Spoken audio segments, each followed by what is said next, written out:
In primetime news this evening, spend 40 billion more. Opposition leader calls for greater budgetary allocation to help the vulnerable.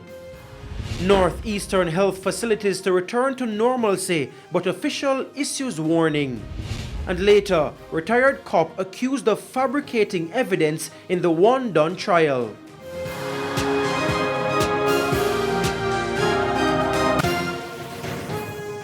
Good evening and welcome to Primetime News. We're on air and online at onespotmedia.com. I'm Janella Precious. Also this evening, the business day, Primetime Sports, sports commentary, E-Prime and weather. But before the break, the feedback question.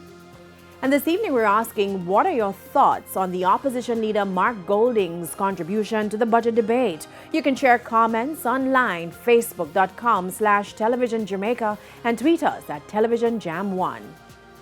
Please stay with us. Primetime News returns after this break.